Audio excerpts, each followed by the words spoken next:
Welcome to Social Perspectives. I'm GENTILE Everett, and we're so happy to have you join us tonight. We have been discussing something that's very interesting, and it has to do with every life that occupies this terrestrial ball that we call Earth.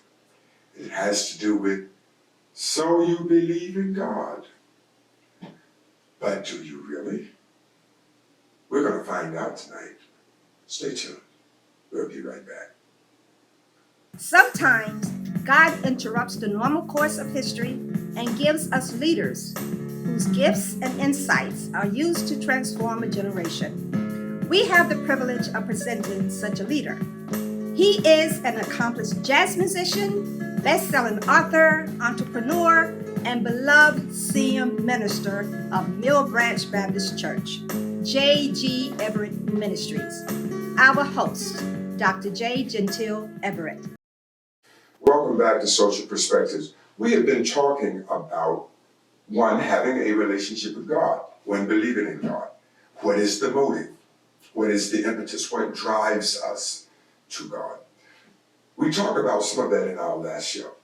But just to bring you up to speed swiftly, I want to say we were talking about an anthropomorphic concept of God and the non-anthropomorphic concept of God, or the abstract concept of God. Anthropomorphic has to do with giving God human attributes. An abstract concept of God is the idea that God is in the world, but he does not necessarily interfere into human activity.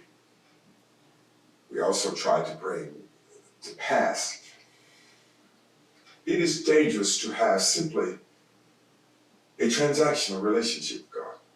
That is, God, you do for me and I'll do for you. That's not what God calls us to do. We're going to go and take it a step further. Tonight we're going to be talking about eschatology, the study of endings. What's going to happen when we die? How many of you go to church and you go to a funeral, and when you hear these eschatological songs of the church that talk about how you got a mother over there and a father over there and a sister and a brother, and everybody's going to get together on the other side. Everybody's going to be in heaven, and we're just going to have a glorious time 24 hours a day. My question is that an actual concept of heaven, or is it one that has been developed to give us comfort, to give us a kind of calm in knowing that our loved ones are there and they are waiting for us? We've even built songs and composed songs around those very concepts. Think about it. People talk about songs. When I get to heaven, I'm going to put on my robe, I'm going to shout all over God's heaven. You got shoes, I got shoes, all those kinds of things. Having wings and you're going to fly around. Remember? Surely you remember those songs. And they all gave us comfort because it helped us to understand that our loved one is just in a wonderful place and we will join them soon. Well, if that's true, what do we do about that passage in Matthew when Jesus was asked about the woman that had more than one husband or more than one wife? When you get to heaven, will they still be married? And Jesus' answer was quite unique. He said, when we get to heaven, we'll all be as angels. That suggests that the earthly activity and the earthly connections and all that we dealt with on the earth will no longer exist in heaven. We will be in a different place. And we will be in a relationship with God that is incomprehensible right now. Because we are in the earth and we are earthly creatures. I mentioned that Satan is concerned about you because you represent God. he's angry at God because of you. God loves us.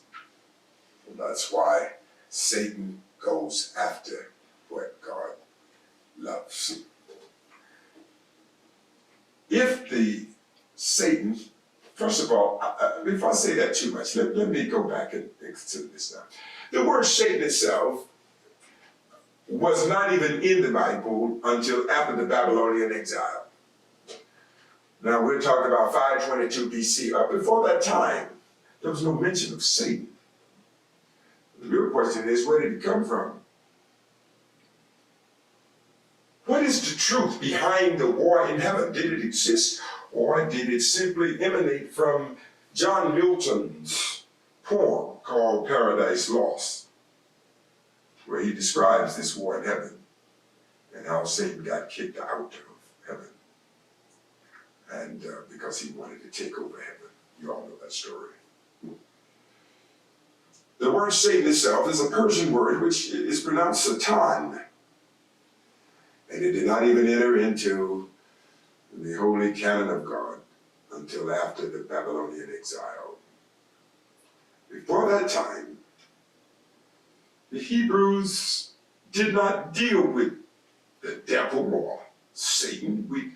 They dealt with evil, but they did not have a name. And it wasn't that until they went to Babylon, when they were in exile. It was there that they learned that there are two kinds of God. There's a God of light and there's a God of darkness. And that old proverbial phrase must be true. Association can bring about assimilation. It is believed then that while they were there associating with that culture, that they, Hebrews, adopted that concept into their own theological understanding and came up with the notion that now we have an explanation for evil in the world, because there is a God of light and a God of darkness. And the God of darkness must be Satan. And it is from that point on that Satan has a permanent place in the lexicon of all Christianity. Interesting, indeed.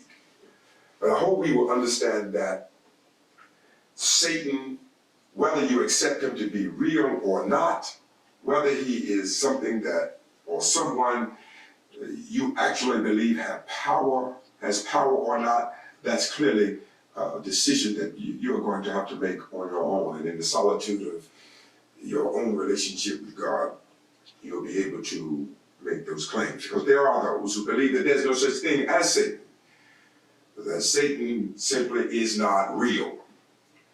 But Satan is simply the figment of man's imagination to explain the evil that's in the world. Stay tuned. We'll be right back. I've been feeling like this my last chance on. What's up, world? It's Rough Guy Rhymes, the leader of the Dream Big lifestyle, and I'm here to tell you to dream big.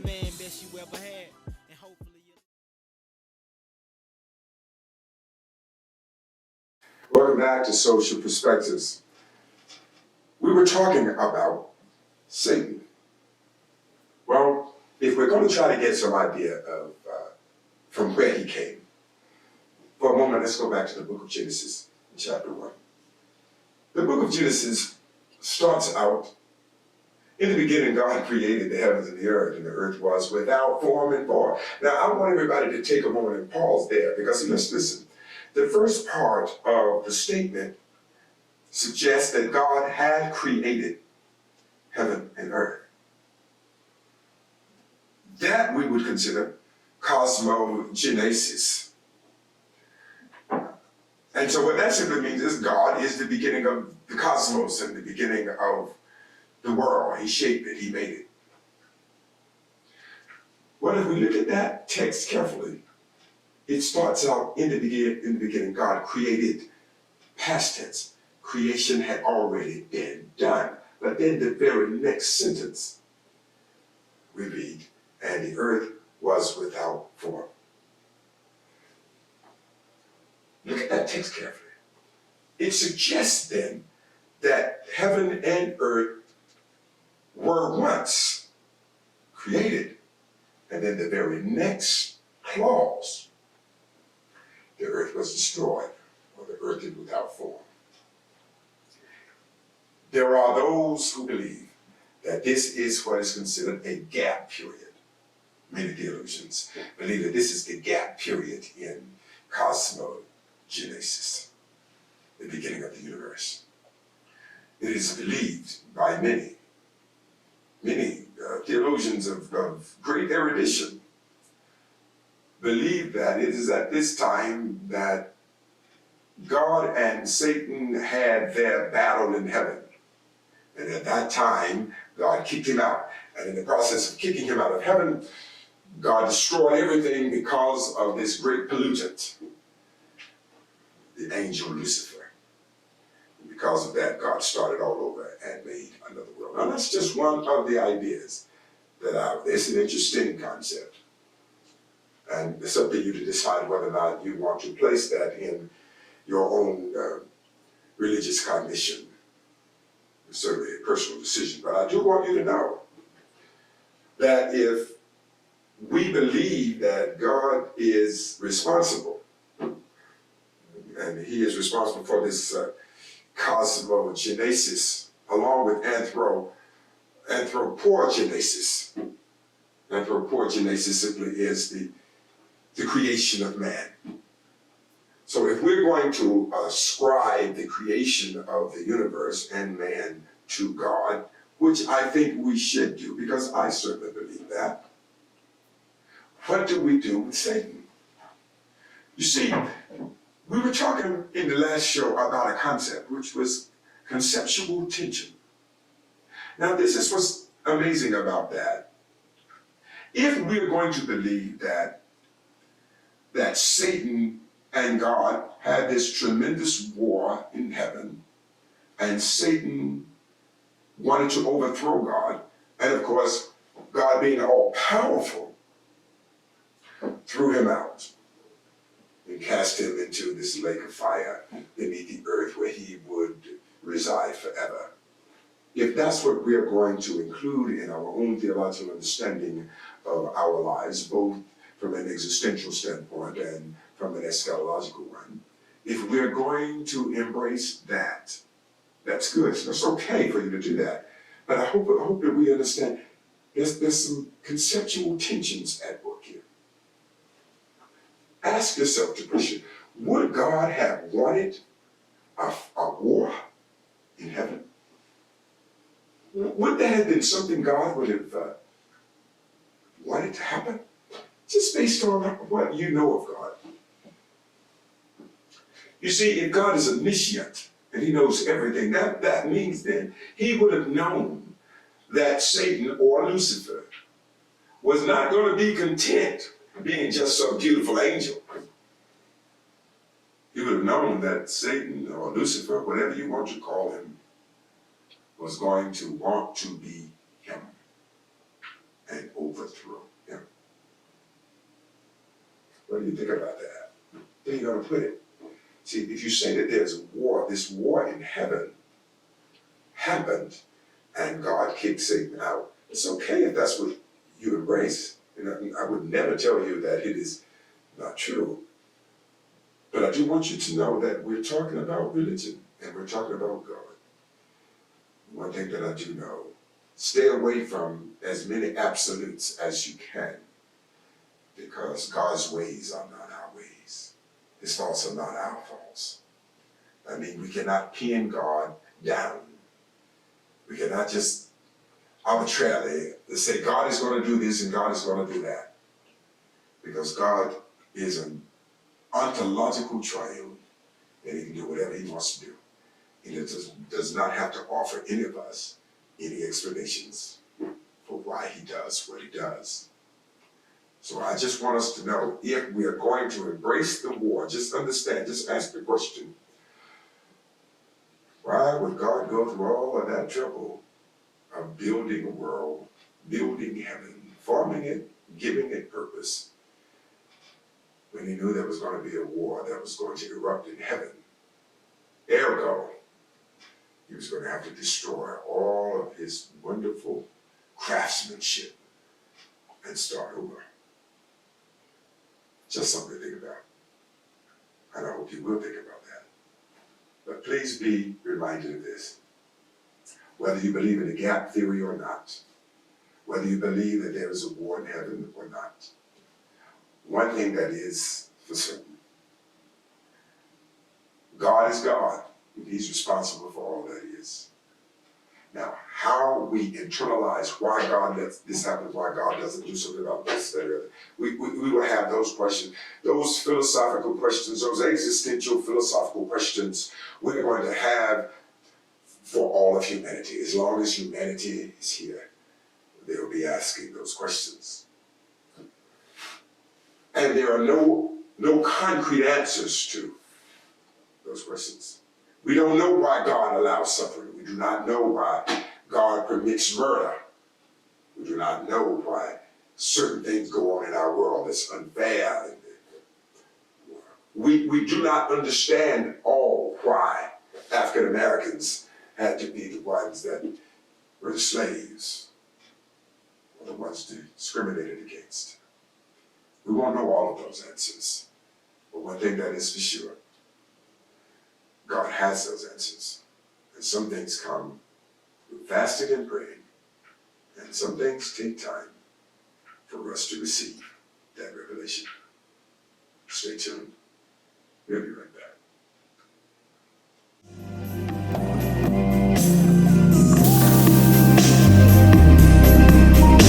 I saw you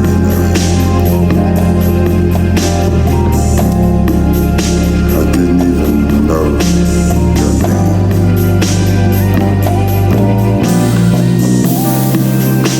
But it really didn't matter very much to me.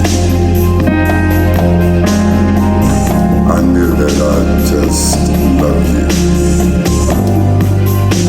Just the same. Welcome back to Social Perspectives. We're talking about theories of religious cognition. We're talking about what motivated us to move to God, who Satan is, what role does he really play in that relationship. Well, we're going to try to sum up this program in this segment, both of these programs. But first, we want to give you a kind of prolegomena, a kind of introduction to this conclusion. And that introduction would be, salvation does not mean that you no longer sin. I just think it's important for us to make sure we mention that, because too many churches have marketed Christianity incorrectly and inappropriately. If you're going to market Christianity to be this thing that you can do, the spiritual metamorphosis that'll take place in the confines of your own soul, and all of a sudden you will no longer have the passions and proclivities and inclinations that you had before that moment. Sadly mistaken. Salvation does not necessarily mean you are delivered. It means you are forgiven. That's something to think about. You're forgiven. You may not necessarily be delivered. It may take a little time for you to be delivered, because the depth of that thorn that's in your flesh might be so deep that you won't be able to get it extracted immediately. There would be a kind of deciduous occurrence in your life. Yes, that will happen. But it does not necessarily mean that you're completely over it and you will never have to worry about it again. I think that is that's fallacious if we were to conceptualize that. That's the first thing. The second thing is, when we're talking about God and Satan and how does all of this play, I want you to know God is a God of love. And God has ways so exalted that none of us will ever figure him out. And while I am on that, I think it's important for those who may not share my religious background, if you're looking at this show, I want you to know I do not condemn your religious practice. I remember when I was in seminary, I got in trouble once because of a paper that I wrote. The paper that I wrote was a paper that had to do with religion. See, I felt that God did not give Christians everything there was to know about him. See, I respected Judaism, and I respected Islam, and I respect any of the rest of them. Confucianism, Buddha, whatever, the Baha'i faith. Because I believe that God was too massive, too gargantuan, too colossal for any one group to lay claim on all of him. When I considered the similarities in the tenets of these religious practices and ideas. All of them teach us to love. All of them are teaching us to do good to those that despitefully use us. Concepts are very similar. What I want us to remember as we're trying to process God and Satan, what role they play in our lives, how are we to interact with them? Let's pause for a moment and try to understand the plight of others. You see, most of us have a way of learning, and most people are really constructivists. They're constructivist models of knowledge acquisition that we generally employ in learning anything. And what is that constructivist model of knowledge acquisition? It is based on two premises. The first is observation. The second is exploration. We learn from what we see and then what we do. Through and by observing and exploring, we learn, develop new ideas about life and the like. Well, when people get to know God, how do they get to know him? Well, they get to know him through the same learning model, and that is they watch, they observe, and then they explore. And it is through that exploration that they try. They employ various things. They will try this or try the other. So I want everybody to hold it a minute and understand, you're not going to get all of these things right about God out the gate. It takes time. Because you're going to observe religious activity. You're going to have to some way develop a kind of religious cognition yourself. Then you're going to have to start exploring, what does all of this mean to me as a person, as an individual? We all grow at different pace. We're all at different places in our lives. So what I want to say to all of you, while yes, I pray that we will get the anthropomorphic and the abstract concepts of God in order. And yes, I pray that we can get it where we can have balance and we can understand that one has to be greater than the other for it to be effective. Yes, I do hope that we get to the place where we understand that God is not transactional. His relationship is not that. But until that time, what I want to say is, I'm patient with you. I understand there's a lot you have to explore, because this is learning about a new way of living and embracing a higher reality that may have been foreign to you until now. So I say to all of you as we get ready to leave you, love God the best you can. And sometimes when you just don't get it right, it's okay. He's a loving Father. He's always there to put his arms around you and welcome you back to himself. I hope all of you have enjoyed this show. I certainly enjoyed sharing it with you because God is a fascinating subject. Before we go, I do want to say something about the Clinton Inn in Laurinburg. Miss Addie there, who just takes great care of all of her customers, and I'm one of them. And I tell you, her food is really, really good. I have to make sure that I stay going at that track because their food is so good, you just keep eating so much of it. So I want to, I'm hoping that all of you will go out and support the Clinton Inn. You'll be glad that you did.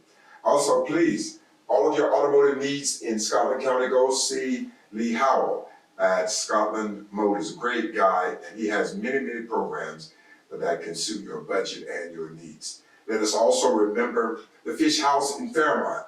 Gail and Andre Taylor, the proprietors there. Great food and just wonderful people. Let's keep going there and showing them that we appreciate what they're bringing to the community. And let us make sure we also go down to Dillon.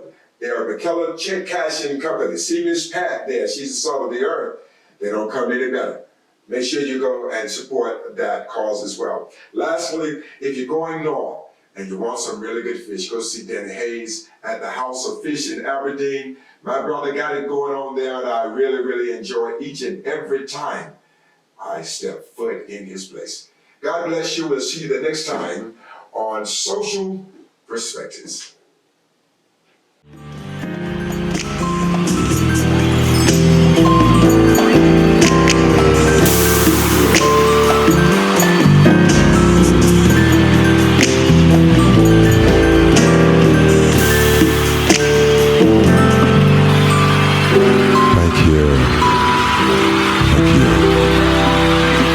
Do something different now. Alive Shoes proudly announces a new shoe line called the GENTILE. The new classy, cosmopolitan footwear was designed for the upwardly mobile personality who believes in making statements of cool with each step. The GENTILE footwear is the shoe for all occasions because cool never goes out of style. Go to aliveshoes.com/GENTILE and step into your cool. All proceeds are going to the Kingdom Building Ministry of Mill Branch Baptist Church in Fairmont, North Carolina.